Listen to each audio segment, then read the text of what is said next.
O Tem Notícias mostra a história de um advogado já condenado por golpes em Sorocaba que continua solto e com novas vítimas. As fraudes cometidas por Fernando Cavalheiro foram mostradas aqui na TV Tem há quase 3 anos. Agora, a Justiça espera que o advogado se apresente para começar a cumprir uma condenação de 5 anos em regime semiaberto. Mas ele sempre encontra alternativas para ficar longe da prisão. Entre elas, a suspeita de falsificação de documentos. Fernando Cavalheiro Martins precisa se apresentar à Justiça para começar a cumprir a pena de 5 anos e 2 meses de prisão em regime semiaberto, quando o preso vai apenas dormir na cadeia. Acusado de crime de estelionato e falsificação de documentos, ele deve ir para o Centro de Progressão Penitenciária de Porto Feliz. Uma série de erros na minha vida e a situação foi abrindo um buraco para fechar outro, abrindo um buraco para fechar outro, e sempre fechei os outros, sempre só. O advogado, mostrado pela TV Tem em outubro de 2021, possui atualmente várias condenações que ainda cabem recursos. Penas que, somadas, ultrapassam os 30 anos de prisão. E é justamente num processo de uso de documentação falsa, quando o advogado teria se apropriado de mais de R$17 mil de um cliente, que a atuação dele voltou a chamar a atenção.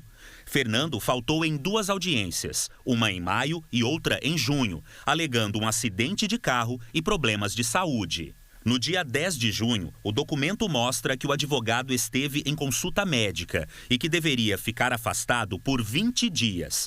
A audiência ocorreria no dia 19 do mesmo mês e foi remarcada para nova data com a justificativa aceita pela Justiça. Só que a TV Tem procurou o médico que assinou o atestado e ele afirmou que o documento foi adulterado. Eu dei 2 dias e ele adulterou para 20 e continua. Mas pode falar que ele adulterou sim, pois estou falando que ele adulterou. Este advogado criminalista, integrante do Instituto Brasileiro de Ciências Criminais, explica que o uso de documento falso num processo judicial pode causar nova denúncia e nova condenação. O juiz do caso e o Ministério Público podem entender aí que há uma reiteração delitiva. E a reiteração delitiva é um dos fundamentos, do Código de Processo Penal, para a decretação de uma prisão preventiva. Importante lembrar é que a utilização desse documento, no processo pode vir também a ser considerado uma fraude processual, justamente pela intenção aí de induzir o juízo em erro a respeito de um não comparecimento numa audiência. O não comparecimento do réu na audiência, ao contrário, por exemplo, de uma testemunha, não geraria qualquer tipo de prejuízo ao réu, a menos, óbvio, que haja uma medida cautelar, que haja aí algum tipo de obrigação, estabelecida pelo juízo. A confirmação do médico sobre a adulteração apresentada fez a nossa produção suspeitar de outra ausência do réu. Em uma audiência que deveria ter sido no dia 15 de maio, o advogado não compareceu. E essa falta tem a ver com este lugar, a Alameda das Margaridas, por aqui, próximo ao número 200. Um acidente de trânsito horas antes dele se apresentar à Justiça. De acordo com a justificativa apresentada por Fernando, o acidente na rua que fica no Jardim Simos foi exatamente no dia 15 de maio, no boletim de ocorrência, feito um dia depois. Ele descreve que trafegava pela Alameda das Margaridas quando foi surpreendido por um motociclista, vindo em velocidade superior à dele. O motociclista teria fechado o carro em que estava e, assustado, jogou o veículo para a direita, batendo contra uma árvore no local. As imagens do carro danificado também foram incluídas no processo.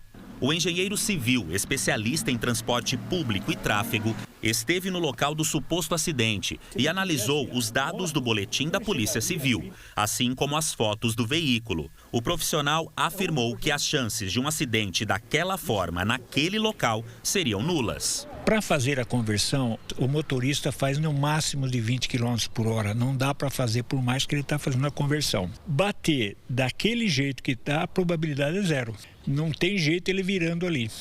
ele fazer isso. A velocidade teria que ser muito maior do que, entendeu? Do que se pode acontecer aqui com uma conversão na Alameda das Margaridas. Para ter aquele amassamento, para ter aquela colisão, ele teria que estar perpendicular à guia em frente à árvore, o que não aconteceu, não há derrapagem nenhuma e a árvore está intacta.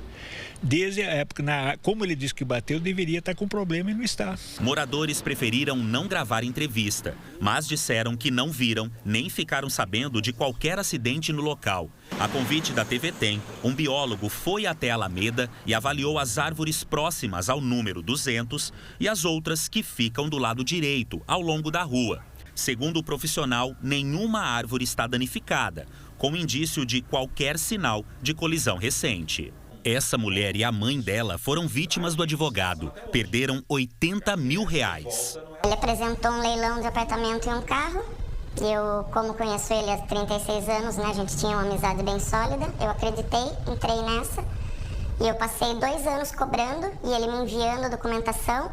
E nada de sair, até que um dia eu cansei e fui no fórum. Durante a pandemia, cheguei no fórum, não tinha processo algum. Ou seja, essa documentação era falsa? Todas falsas.